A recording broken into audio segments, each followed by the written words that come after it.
शिव गुरु के चरणों में प्रणाम करती हूँ। माता गौरा पार्वती को प्रणाम करती हूँ। जिस धरती पर हमारे महादेव की चर्चा हो रही है, मैं उस धरती माता को प्रणाम करती हूँ। सब गुरु भाई बहन को प्रणाम करती हूँ। आज मैं आप लोगों को बहुत ही सुंदर एक शिव की चर्चा सुनाने जा रही हूँ। अगर अच्छा लगे तो लाइक करिए, सब्सक्राइब करिए और कमेंट में हर हर महादेव जरूर लिखिए। नमः शिवाय, हर हर महादेव, सांभवे गुरुवे नमः। तो दीदी, एक गांव में एक ब्राह्मणी थी। उनका एक ही बेटा था। अब वो बेटा का शादी विवाह हो गया था, तो ब्राह्मणी जो थी बहू के साथ में रहती थी और उनका बेटा बाहर विदेश काम करने के लिए चल जाया करता था। तो कुछ दिन के बाद में ऐसे दिन चलते रहा। एक बार ब्राह्मणी का जो बेटा है विदेश जाने लगा, तो अपनी पत्नी से कहे कि देखिए, मेरी माँ का अच्छा से ख्याल करना, मेरी माँ को कोई चीज़ का तकलीफ़ नहीं देना, मेरी माँ का समय समय पर खाना पानी सब कुछ देते रहना। अपने पत्नी को समझा कर जो थे ब्राह्मणी का बेटा वो विदेश चल गए। तो यहाँ दोनों सास और बहू रहने लगी। रहते रहते जब कुछ दिन बीत गया तो माघी पूर्णिमा का दिन आया।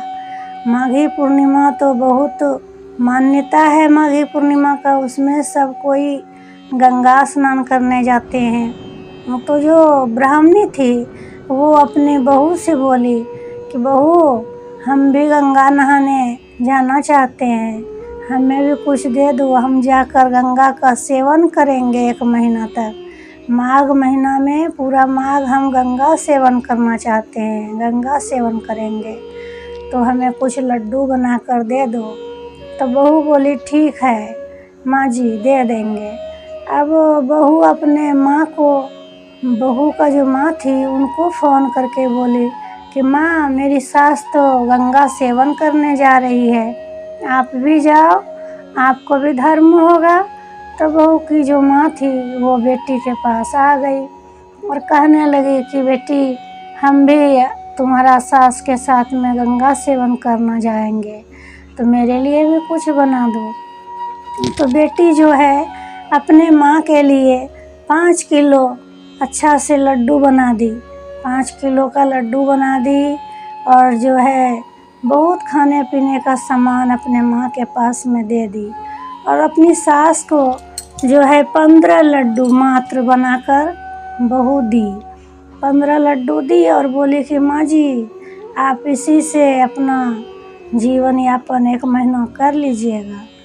तो सास बोली हाँ बहू, ठीक है, हम इसी से कर लेंगे। दोनों समधिन गंगा नहाने गई। अब गंगा में नहाई, वहाँ पर एक तो छोटा मोटा झोपड़ी बना ली, दोनों मिल के रहने लगी। तो रोज़ सुबह सुबह दोनों समधिन मिल के गंगा नहाने जाती। अब गंगा नहा के जब ऊपर होती, गंगा माँ का पूजा करती, तो बहुत छोटा छोटा गंगा माँ ने परीक्षा लेने के लिए छोटा छोटा बालक का रूप धारण करके और चल जाता बहू के माँ के पास। जैसे कि बहू के माँ के पास जाता तो वो गुस्सा से कहने लगती कि जाओ जाओ, उधर जाओ, मेरे पास कुछ नहीं है खाने का, और वो कुछ नहीं देती। और जो बहू का सास थी, ब्राह्मणी थी, सब बच्चा उनके पास चल जाता। जब उनके पास जाता तो वो बेचारी को तो 15 लड्डू दिए थे उनके बहू ने, तो उसी में वो आधा लड्डू में 1 कोना मतलब अपने खाती और 1 कोना लड्डू का सब बच्चे को थोड़ा थोड़ा करके बंटवारा कर देती। ऐसे ऐसे करके पूरा 30 दिन बीत गया। अब जिस दिन पूर्णिमा था उस दिन दोनों समधिन मिल के गंगा जी में डुबकी लगाई। जैसे डुबकी लगाई तो बहू का जो माँ थी वो तो सूअर बन गई। क्यों बन गई कि वो जो छोटा छोटा बच्चा आ रहे थे, किसी को कुछ नहीं देती थी। गंगा माँ परीक्षा ले रही थी कि देखें इसका मन कैसा है और उसका मन कैसे है।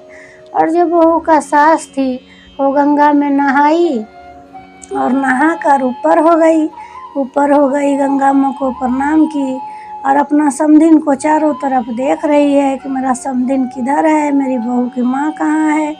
इधर खोजती है उधर खोजती है, कहीं नहीं मिलता है। अब बहुत रोने लगी कि मेरी लगता है समधिन तो गंगा जी में डूब गई। और रोते रोते बेचारी चिंता करते करते घर गई। जब घर गई तो देखती है कि उसकी बहू पूछने लगी कि मेरी माँ कहाँ है।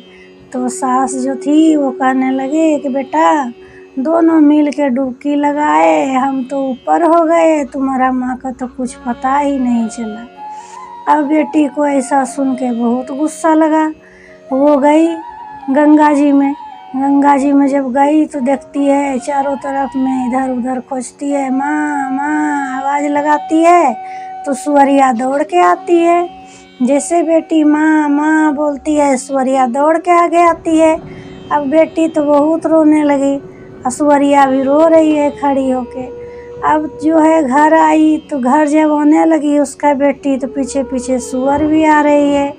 जब सुअर भी आ रही थी तो बोलती है क्या करेंगे, अब आ रही है तो आने देते हैं। घर आई और सुअरिया को घर में एक कोना में बांध के उसका बेटी ने रख दिया।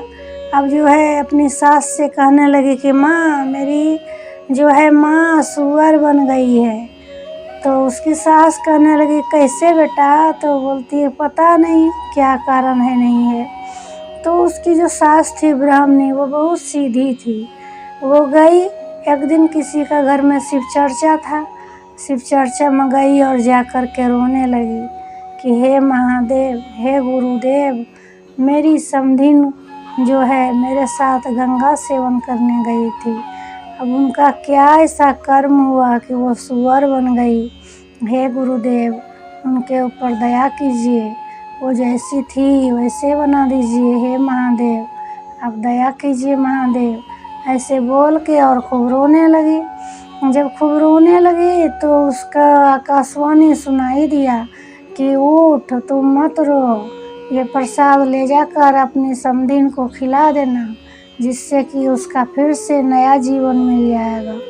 तो ये ब्राह्मणी उठी और प्रसाद महादेव को प्रणाम की और प्रसाद ले जाकर अपनी समधिन को खिलाई। तो उसका जो समधिन थी वो सुअर से मनुष्य में परिवर्तन हो गया और अपनी समधिन का पैर पकड़ के रोने लगी और कहने लगी कि मेरी बेटी तो हमें 5 किलो लड्डू दिया था बना के, लेकिन गंगा सेवन के समय में हम किसी को कुछ नहीं दिए। गंगा माँ जो छोटा छोटा बालक को भेज रहे थे आप तो देते थे, उसी का पुण्य से आप मनुष्य ही रह गए, और हम नहीं देते थे उसी का पाप से मैं सुअर बन गई। नमस्ते दोस्तों, अगर मेरा ये कहानी आप लोगों को अच्छा लगा हो तो लाइक करिए, सब्सक्राइब करिए और कमेंट में हर हर महादेव जरूर लिखिए। नमः शिवाय।